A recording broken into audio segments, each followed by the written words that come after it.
খাদিজা, সারাদিন দিনের দাওয়াত দিছি, পেটে কিছুই নাই, ঘরে কোনো খাবার আছে কিনা? আম্মাজান খাদিজা বলে, ওগো প্রিয় স্বামী, আমাদের ওই যে ছোট একটা বকরি আছে, শুধু ওই বকরি থেকে সন্ধ্যাবেলা এক পেয়ালা দুধ দহন করে আপনার জন্য রেখেছি। আর পাশের বাড়ির মানুষ হাদিয়া হিসাবে আমাদেরকে 4টা খেজুর দিয়ে গেছে। আমি 2টো খেজুর খেয়ে 2টো খেজুর আর এক পেয়ালা দুধ প্রিয় স্বামীর জন্য রেখে দিয়েছি।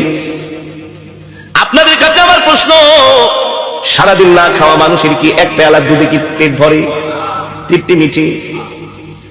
আম্মাজান আয়েশা রাদিয়াল্লাহু তাআলা আনহা আল্লাহ নবীর সামনে দুধের পেয়ালা হাজির করলেন। নবীজি অর্ধেক টুকুন দুধ খেয়ে অর্ধেক টুকুন দুধ আম্মাজানকে দিয়ে দিলেন। নবীজি একটা খেজুর খাইলেন, আরেকটা খেজুর আম্মাজানকে দিয়ে দিলেন। আম্মাজান বলে, ওগো প্রিয় স্বামী, 2টো খেজুরে আপনি খেয়ে ফেলেন। আল্লাহর নবী বলেন, না না না, আমি আমার হাত দিয়ে তোমাকে একটা খেজুর খাওয়াই দিব। আল্লাহু আকবার। এই কথা বলতে বলতে হঠাৎ করে নবীজির চোখ চলে যায় আম্মাজানের কাপড়ের দিকে। আম্মাজান যে কাপড় পরেছেন, ওই কাপড়ের মধ্যে এত তালি, এত তালি, এত তালি, এখন আর মনে হয় কাপড় ছিঁড়ে গেলে তালি দেওয়ার মতো জায়গা থাকবে না। সরকার দো আলম আম্মাজানের মুখের দিকে তাকায় বলে, খাদিজা,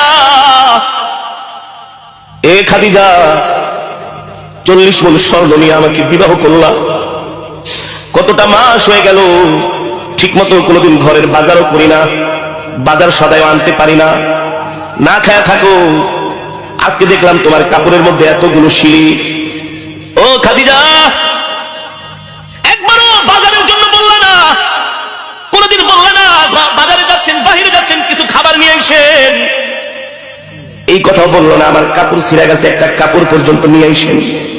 খাদিজা রে, 40 মণ স্বর্ণ নিয়ে আমাকে বিবাহ করলা, এই সম্পদগুলো আমি কোন জায়গায় ব্যয় করলাম একবার কোনোদিন ডাক দিয়া জিজ্ঞেস করলা না? তোমার সম্পদগুলো আমি কোন কাজে ব্যয় করেছি? আম্মাজান খাদিজা বলে, গো আল্লাহর নবী, আমি জানি আমার কলিজার টুকরা স্বামী ওই সম্পদগুলো আল্লাহর রাস্তায় দান করে দিয়েছেন, এই জন্য আমার জিজ্ঞেস করার কোনো প্রয়োজন নাই। আল্লাহু আকবার। আম্মাজান বলে, ঠিক আছে বুঝলাম। আল্লাহর নবী বলে, বুঝলাম, কিন্তু তোমার গায়ের মধ্যে ছিঁড়া কাপড় তালি দেওয়ার মতো জায়গা নাই, এই কথাও তো কোনোদিন বললা না, একটা শাড়ি কিনে আনেন। আম্মাজান বলে, আমি জানি আমার প্রাণের স্বামীর পকেটে পয়সা নাই, এই সময় যদি আমি শাড়ি কিনতে বলি আমার স্বামী কষ্ট পাবে, আমি আমার কলিজার টুকরা প্রাণের স্বামীকে কষ্ট দিতে পারবো না। আল্লাহু আকবার। কষ্ট দিতে পারবো না, এই কথাগুলো আসমান থেকে আমার আল্লাহ শুনতেছে। আর জোরে বলেন সুবহানাল্লাহ। কে শুনতেছে? আরশে আজিম থেকে আল্লাহ তাআলা শুনতেছেন হযরতে খাদিজার কথাগুলো। আম্মাজান খাদিজা বলে, গো আল্লাহর নবী, আপনার কাছে আমি 3টা জিনিস চাইবো, আপনি দিবেন কি দিবেন না বলেন? ও খাদিজা, তুমি দিনের জন্য এত কষ্ট করেছো, ইসলামের জন্য তোমার এত ত্যাগ, এত কোরবানি, কি চাইবা তুমি আমার কাছে? কি চাইবা? দুনিয়ার কোন পার্থিব সম্পদ তো আমি তোমাকে দিতে পারবো না, আমার কাছে তো কিছু নাই। আম্মাজান খাদিজা বলে, আমি দুনিয়ার কোন সম্পদ চাইবো না, কিন্তু একটা জিনিস আপনার কাছে আমি একটা বিষয় আবদার করব, আপনি আমার আবদারগুলো রাখবেন কিনা, আপনি আমার আশাগুলো পূরণ করবেন কিনা? আল্লাহ নবী বললেন, ও খাদিজা, কি আশা করবা? আমার কাছে তুমি কি চাও বলো? আম্মাজান খাদিজা বলে, গো আল্লাহর নবী, আপনার কাছে 1 নম্বরে আমার চাওয়া হলো, আমি যেই দিন ইন্তেকাল করব সেই দিন আপনি আপনার এই গায়ের জুব্বা মুবারকটা দিয়া আমার শরীরের কাফনের কাপড় বানাইবেন, বাজার থেকে কাফনের কাপড় কিনবেন না। আমি চাই আমার কলিজার টুকরা প্রাণের স্বামী যেই জুব্বা মুবারক পরে আছে, এই জুব্বা দিয়া পেঁচায়া আপনি আমাকে দাফন করে দিবেন। আল্লাহু আকবার। 2 নম্বরে কি চাও? 2 নম্বরে চাই আপনি আমার লাশটা ধরে আপনার নিজের হাতে কবরের মধ্যে দাফন করবেন, আর কবরের চতুর্পাশ দিয়ে একটু হাঁটবেন। আল্লাহর নবী বলল, ঠিক আছে। আর কি চাও? আম্মাজান খাদিজা বললেন, আমি চাই আমাকে যখন আপনি দাফন করবেন সাথে সাথে বাড়িতে আসবেন না, একটু সময় কবরের পাশে দাঁড়ায় থাকবেন। আল্লাহু আকবার। সরকার দো আলম বলে, খাদিজা রে, খাদিজা, 1 নম্বরে আমার জুব্বা মোবারক দিয়া যদি তোমাকে কাফনের কাপড় বানায়া, ওই জুব্বার কাপড়টা কাফনের কাপড় বানায় আমি যদি তোমাকে দাফন করি, এতে তোমার কি উপকার হবে, কি ফায়দা? আম্মাজান বলে, জাহান্নামের আগুনের এত বড় সাহস নাই, আল্লাহর নবীর জুব্বা মোবারক আমার গায়ের মধ্যে থাকবে, আর ওই জুব্বা মোবারক পুরে খাদিজার গায়ে জাহান্নামের তাপ লাগবে, এত বড় সাহস জাহান্নামের আগুনের নাই। আল্লাহু আকবার। 2 নম্বরে, খাদিজা, তুমি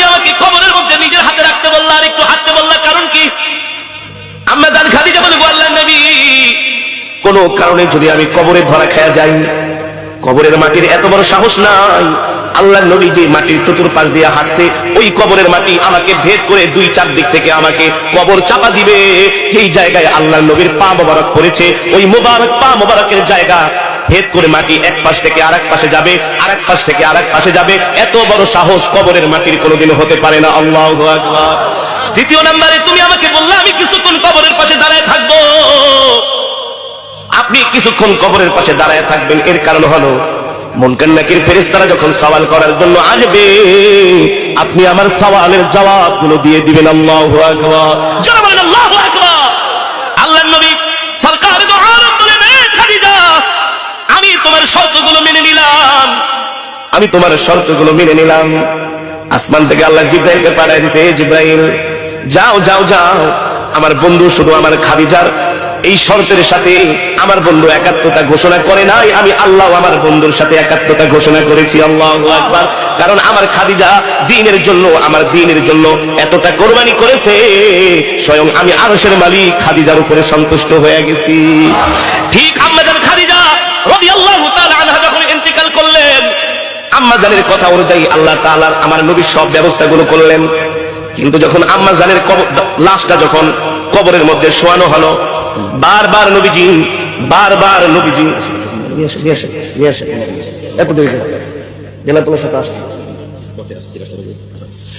যেটা বলতেছিলাম, সম্মানিত হাজিরিন,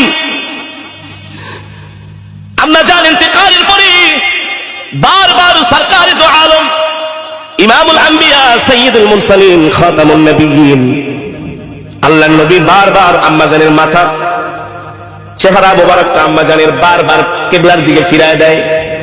অটোমেটিক আম্মাজানের চেহারাটা ঘুরে যায়। নবীজি তার হাত মোবারক দিয়ে তার চেহারাটা কিবলার দিকে ঘুরায় দেয়।